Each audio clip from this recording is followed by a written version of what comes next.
Halo Juragan, ketemu lagi sama Min Bro di Moi Kasih Info.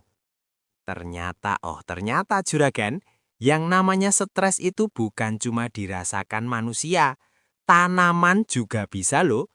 Salah satu contohnya adalah stres setelah pindah tanam. Nah Juragan, masa-masa setelah pindah tanam ini sebenarnya fase ini paling krusial dalam budidaya ya. Karena disinilah tanaman mulai beradaptasi dari zona nyaman persemaian ke kondisi lahan yang sebenarnya.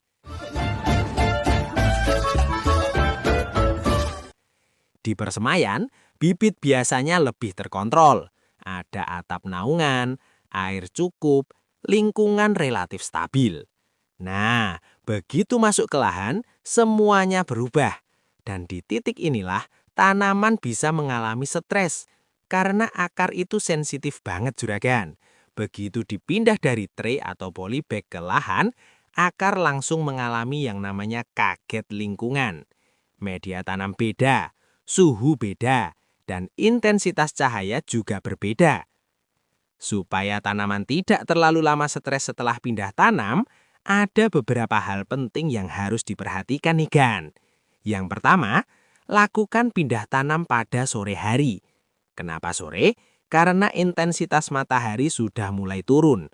Suhu tidak terlalu panas sehingga tanaman punya waktu semalaman untuk beradaptasi sebelum terkena terik matahari esok harinya.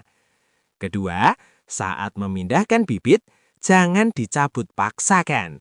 Usahakan media semai tetap ikut terbawa supaya akar tidak rusak atau putus. Semakin sedikit kerusakan akar, semakin cepat tanaman pulih. Ketiga, lakukan penyiraman secukupnya setelah tanam. Jangan terlalu sedikit, tapi juga jangan sampai banjir.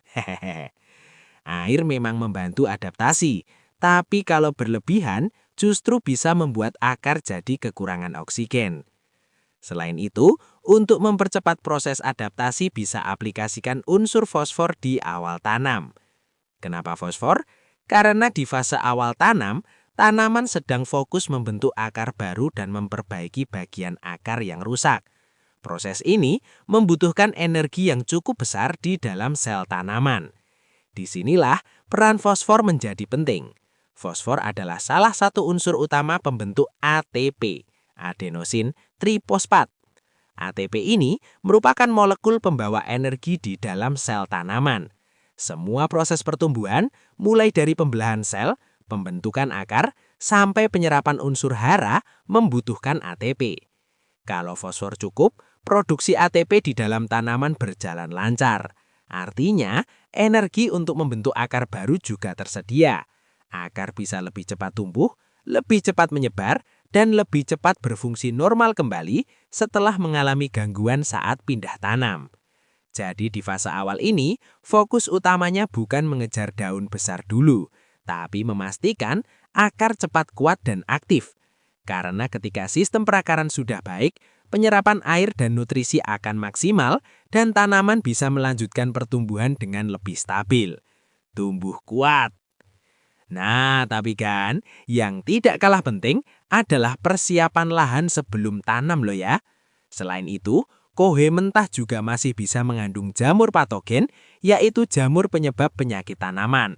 Patogen ini biasanya masih aktif karena proses fermentasi belum sempurna.